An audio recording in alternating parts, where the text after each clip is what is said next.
শিক্ষার্থী, শ্রমিক, জনতার চিকিৎসার সম্পূর্ণ ব্যয় সরকার বহন করবে। আহতদের দীর্ঘমেয়াদী এবং ব্যয়বহুল চিকিৎসা এবং শহীদদের পরিবারের দেখাশোনার জন্য স্বাস্থ্য মন্ত্রণালয়ের নেতৃত্বে একটি পূর্ণাঙ্গ তালিকা প্রস্তুত করা হয়েছে। এখন এই নতুন তথ্য পাওয়ার ভিত্তিতে এই তালিকা হালনাগাদ করা হতে থাকবে। গণ অভ্যুত্থানের শহীদদের স্মৃতি ধরে রাখতে সরকার তার যাত্রা লগ্নে জুলাই গণহত্যা স্মৃতি ফাউন্ডেশন নামে একটি ফাউন্ডেশন প্রতিষ্ঠার উদ্যোগ নেয়। এখন সেই ফাউন্ডেশন তৈরি হয়েছে। সকল শহীদ পরিবার এবং আহতদের সর্বোত্তম চিকিৎসা সহ তাদের পরিবারের সম্পূর্ণ দায়িত্ব এই ফাউন্ডেশন গ্রহণ করছে। এই ফাউন্ডেশনে দান করার জন্য দেশের সকল মানুষ এবং বিদেশে অবস্থানরত বাংলাদেশিদের আমরা আহ্বান জানাচ্ছি। গত মাসে কুমিল্লা, নোয়াখালী, সিলেট অঞ্চলে আকস্মিক বন্যা এসব এলাকার মানুষকে হতভম্ব করে দিয়েছে। এখানে বেশিরভাগ এলাকায় কোনোদিন বন্যা হয়নি। তারা বন্যা মোকাবেলা করে অভ্যস্ত নন। দেশপ্রেমিক সশস্ত্র বাহিনী তাৎক্ষণিকভাবে বন্যা আক্রান্ত সবাইকে রক্ষার জন্য এগিয়ে আসে। সেনা, নৌ এবং বিমান বাহিনী পরস্পরের সঙ্গে সমন্বয় করে একযোগে কাজে নেমে পড়ার ফলে মানুষের দুর্ভোগ কম হয়েছে। এর পরপরই এনজিও এবং সাধারণ মানুষ দেশের সকল অঞ্চল থেকে দলে দলে এগিয়ে এসছে। আমি বিশেষ করে দেশপ্রেমিক সেনাবাহিনীকে আবারও ধন্যবাদ জানাচ্ছি। দেশের সকল দুর্যোগকালে তারা সবসময় আন্তরিকভাবে এগিয়ে এসছে। বিশেষ করে বন্যা ও শান্তি শৃঙ্খলা রক্ষার কাজে তাদের সৈনিক এবং অফিসাররা দিনের পর দিন যেভাবে দায়িত্ব পালন করেছে তার কোনো তুলনা হয় না। জনজীবনে স্বস্তি ও আত্মবিশ্বাস প্রতিষ্ঠায় তাদের ভূমিকা অনন্য। বাংলাদেশ সশস্ত্র বাহিনীর সকল সদস্যকে আমি ধন্যবাদ জানাই তাদের সততা, ত্যাগ ও অসীম দেশপ্রেমের জন্য। দেশের স্বাধীনতা সংগ্রাম থেকে শুরু করে বন্যা, খরা, ঝড়, বৃষ্টি, ঘূর্ণিঝড়, সকল প্রাকৃতিক দুর্যোগে আপনারা সকলের শেষ ভরসার স্থান। দেশের প্রতিটি ক্রান্তি লগ্নে আপনারা দেশের মানুষের পাশে থেকেছেন। দেশের স্বাধীনতার পক্ষে, সার্বভৌমত্বের পক্ষে অবস্থান নিয়েছেন। দেশ গঠনে আপনারা সবার আগে এগিয়ে এসছেন। বিগত জুলাই হতে শুরু হওয়া গণ অভ্যুত্থান, বন্যা, নিরাপত্তা প্রদান, অস্ত্র উদ্ধার সহ সকল কার্যক্রমে আপনারা সফলভাবে দিনরাত কাজ করে যাচ্ছেন। সরকার ও জনগণের পক্ষ থেকে আমি আপনাদের প্রতি কৃতজ্ঞতা জানাচ্ছি। বন্যা আমাদের জনজীবনে আরেকটি দিক উন্মোচন করল।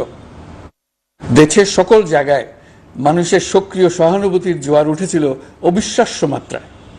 ব্যবসায়ী, অর্থবান ব্যক্তিরা যেমন তাদের অর্থ নিয়ে স্বতঃস্ফূর্তভাবে এগিয়ে এসেছিল, তেমনি দেশের বিভিন্ন প্রান্তের সাধারণ মানুষ, স্কুল, কলেজ, বিশ্ববিদ্যালয়ের ছেলেমেয়েরা জোয়ারের ঢলের মতো যার যার সামর্থ্য নিয়ে এগিয়ে এসছে। অনেকেই ছুটে গেছে বন্যার্তদের সহযোগিতা করার জন্য। এনজিওরা বিভিন্ন জায়গা থেকে ছুটে গেছে তাদের সহায়তা নিয়ে। তাদের কাজে অনুপ্রাণিত হয়ে আমি এনজিও নেতাদের সঙ্গে বৈঠক করেছি কিভাবে সরকার তাদের কাজের সঙ্গে সরকারের উদ্যোগকে সমন্বিত করতে পারে সেটার কাঠামো তৈরি করে দেওয়ার জন্য। বন্যা এখন চলে গেছে, কিন্তু পুনর্বাসনের কঠিন কাজ আমাদের সামনে রয়ে গেছে। সকলের সহযোগিতায় আমরা পুনর্বাসনের কাজটি সফলভাবে সমাধান করতে চাই। আইন শৃঙ্খলা পরিস্থিতির উন্নতির জন্য আমরা দিনরাত পরিশ্রম করে যাচ্ছি। যে সমস্ত ভাই বোনেরা তাদের গত 16 বছরের বেদনা জানিয়ে তার প্রতিকার পাওয়ার জন্য আমার অফিস এবং সচিবালয়ের অফিস সমূহের সামনে প্রতিদিন ঘেরাও কর্মসূচি দিয়ে আমাদের কাজকর্ম ব্যাহত করছিলেন, তারা আমার আহ্বানে সাড়া দিয়ে ঘেরাও কর্মসূচির থেকে বিরত হয়েছেন বটে, তবে অন্যত্র আবার তারা তাদের কর্মসূচি দিয়ে যাতায়াতে ব্যাঘাত সৃষ্টি করছেন। আমি কথা দিচ্ছি, আপনাদের ন্যায্য আবেদনের কথা আমরা ভুলে যাব না। আমরা সকল অন্যায়ের প্রতিকারের জন্য প্রতিশ্রুতিবদ্ধ। আমরা আমাদের দায়িত্বকালে যথাসম্ভব সব সমস্যার সমাধানের চেষ্টা করব। আমি আবারও অনুরোধ করছি, আপনারা যাতায়াতে ব্যাঘাত সৃষ্টি থেকে বিরত থাকুন। জাতি আপনাদের প্রতি কৃতজ্ঞ থাকবে। তৈরি পোশাক, ওষুধ শিল্প, এইসব এলাকায় শ্রমিক ভাই বোনেরা তাদের অভিযোগ জানানোর জন্য ক্রমাগতভাবে এই শিল্পের কার্যক্রম পরিচালনা বন্ধ রাখতে বাধ্য করছেন। এটা আমাদের অর্থনীতিতে যে নেতিবাচক প্রভাব ফেলবে সেটা মোটেই কাম্য নয়। এমনিতেই ছাত্র শ্রমিক জনতার বিপ্লবের পর যে অর্থনীতি আমরা পেয়েছি সেটা নিয়ম নীতিবিহীন, দ্রুত ক্ষীয়মান একটা অর্থনীতি। প্রাতিষ্ঠানিক কাঠামো প্রায় ধ্বংসপ্রাপ্ত। বৈদেশিক মুদ্রার রিজার্ভ তলানিতে গিয়ে ঠেকেছে। আমরা এই অর্থনীতিতে প্রাণ সঞ্চারের চেষ্টা করছি, আমাদের উদ্যোগে সাড়াও পাচ্ছি।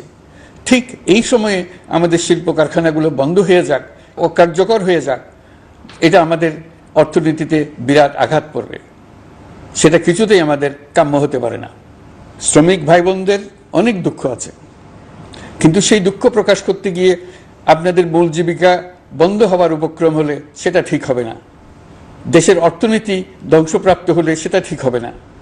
শ্রমিক মালিক উভয়ের পক্ষে আলোচনা করে এইসব সমস্যার সমাধান আমরা অবশ্যই বের করব। আপনারা কারখানা খোলা রাখুন, অর্থনীতির চাকা সচল রাখুন, দেশের অর্থনীতিকে সোজা হয়ে দাঁড়াতে দিন। আমরা আপনাদের সমস্যার স্থায়ী সমাধান বের করার জন্য সর্বশক্তি প্রয়োগ করব। মালিক পক্ষের কাছে আমাদের আবেদন, আপনারা শ্রমিকদের সঙ্গে বোঝাপড়া করুন, কারখানা সচল রাখুন, অর্থনীতির দুর্বল স্বাস্থ্যকে সবল করে তুলুন। ওষুধ শিল্প এবং তৈরি পোশাক শিল্প দেশের গৌরব। এর মাধ্যমে আমাদের শ্রমিক ভাই বোনেরা তাদের কর্মকুশলতা বিশ্বকে মুগ্ধ করেছে। এর সাফল্য এখন থমকে আছে। আমরা এই দুই শিল্পকে তাদের সম্ভাব্য শীর্ষে নিয়ে যেতে চাই। দুর্বল করার তো প্রশ্নই ওঠে না। এই দুই শিল্পের কোথায় কোথায় বাধা আছে, সমস্যা আছে, সেগুলো চিহ্নিত করে তাকে বাধামুক্ত করতে চাই। আমরা বিদেশি ক্রেতাদের একত্রিত করে তাদের সহযোগিতা চাইব, যেন বাংলাদেশের এই শিল্প দুটি বিশ্বের অন্যান্য দেশের চাইতে বেশি আস্থাযোগ্য হয়ে গড়ে উঠতে পারে। সবকিছুই সম্ভব যদি আমরা শ্রমিক মালিক সম্পর্কটা একটা নির্ভরযোগ্য, আনন্দদায়ক করে গড়ে তুলতে পারি। আমাদের সরকারের প্রথম মাস কাটল, দ্বিতীয় মাস থেকে আমরা নতুন বাংলাদেশ গড়ার ভিত্তি হিসেবে নতুন শ্রমিক মালিক সম্পর্কের সূচনা করতে চাই। এটা দেশের সবার কাম্য। দেশের নতুন প্রজন্ম নির্ভয়ে যেন তাদের ভবিষ্যৎ নিয়ে এগিয়ে যেতে পারে, আমরা সেই লক্ষ্যে কাজ করছি। আমাদের দায়িত্ব অনেক। ন্যায়ভিত্তিক একটা সমাজ গড়ে তোলার জন্য একসাথে অনেকগুলো কাজ আমাদের হাত দিতে হবে। 1 জুলাই থেকে 5 আগস্ট পর্যন্ত ছাত্র জনতার গণ আন্দোলনকে দমন করতে যেসব ফৌজদারি মামলা দায়ের করা হয়েছিল, এর মধ্যে হত্যা মামলা ছাড়া বাকি প্রায় সকল মামলা প্রত্যাহার করা হয়েছে। এইসব মামলায় গ্রেফতারকৃত সকলে মুক্তি পেয়েছে। দায়িত্ব গ্রহণের শুরুতেই অন্তর্বর্তীকালীন সরকার বিচার বিভাগের বড় সংস্কারের কাজে হাত দিয়েছে। যোগ্যতম ব্যক্তিকে প্রধান বিচারপতি নিয়োগ দেওয়াতে মানুষের মনে নতুন আশার সঞ্চার হয়েছে। আপিল বিভাগের বিচারপতি নিয়োগ, অ্যাটর্নি জেনারেল নিয়োগ এবং অন্যান্য নিয়োগগুলি অতি গুরুত্বপূর্ণ নিয়োগ, যেগুলো সবকটাই সম্পন্ন হয়েছে। সন্ত্রাস দমন আইন ও ডিজিটাল সাইবার নিরাপত্তা আইনে দায়েরকৃত মিথ্যা হয়রানিমূলক মামলাগুলো প্রত্যাহার করা হচ্ছে। সাইবার নিরাপত্তা আইন সহ বাংলাদেশে বিদ্যমান সকল কালো আইনের তালিকা করা হয়েছে। অতি সত্বর এই সকল কালো আইন বাতিল ও প্রযোজ্য ক্ষেত্রে সংশোধন করা হবে। সাংবাদিক সাগর রনি হত্যাকাণ্ড সহ বহুল আলোচিত 5টি হত্যাকাণ্ডের তদন্ত ও বিচার অগ্রাধিকার ভিত্তিতে ও দ্রুততম সময়ে নিষ্পত্তির জন্য সহায়তা প্রদান করা হচ্ছে।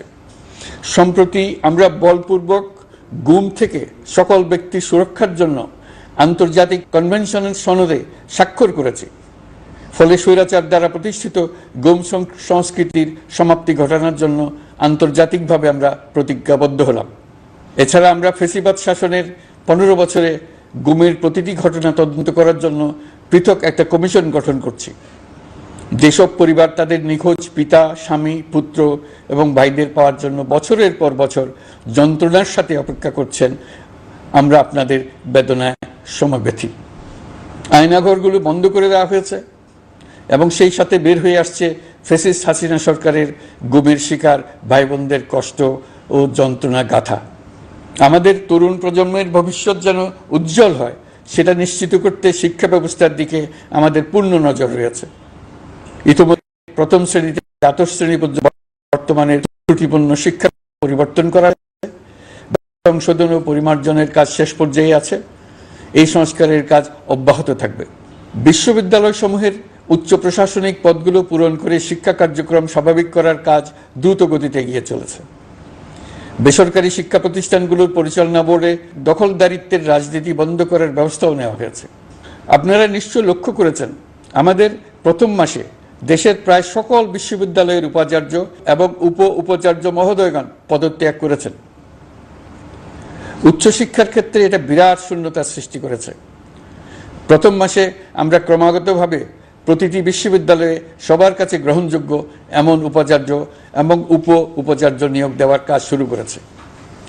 এর ফলে সকল সরকারি এবং বেসরকারি বিশ্ববিদ্যালয়গুলোতে নতুন উদ্যমে কাজ শুরু করার পরিবেশ সৃষ্টি হয়েছে। সংবাদ মাধ্যম ও মত প্রকাশের পূর্ণ স্বাধীনতা ইতিমধ্যে নিশ্চিত করা হয়েছে। আমরা সবাইকে বলে দিয়েছি, আপনারা মন খুলে আমাদের সমালোচনা করুন, আমরা সবার মতামতের প্রতি শ্রদ্ধাশীল। মিডিয়া যাতে কোনো রকম বাধা বিপত্তি ছাড়া নির্বিঘ্নে তাদের কাজ করতে পারে, সেজন্য একটা মিডিয়া কমিশন গঠন করা সরকারের সক্রিয় বিবেচনাধীন। আরও যেসব কমিশন সরকার সহ অন্য সবাইকে জবাবদিহিতার আওতায় আনতে পারে, আমরা তাদের পুনর্গঠন ও সংস্কারের উদ্যোগ নিয়েছি, যাতে তারা আরও শক্তিশালী হয়, জনকল্যাণে কাজ করে।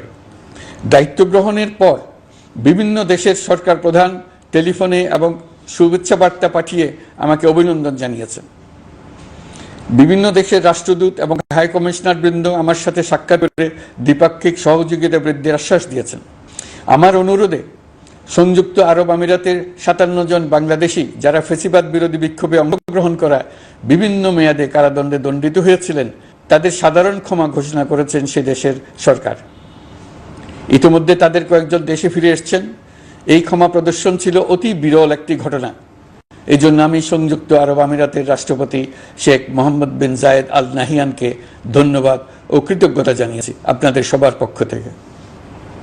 যে সমস্ত সরকার প্রধানের সঙ্গে আমার টেলিফোনে যোগাযোগ হয়েছে, তাদের মধ্যে রয়েছেন ভারতের প্রধানমন্ত্রী নরেন্দ্র মোদী, পাকিস্তানের প্রধানমন্ত্রী শাহবাজ শরীফ। আমরা ভারত এবং অন্যান্য প্রতিবেশী রাষ্ট্রসমূহের সঙ্গে সুসম্পর্ক চাই, তবে সেই সম্পর্ক হতে হবে ন্যায্যতা এবং সমতার ভিত্তিতে। ভারতের সাথে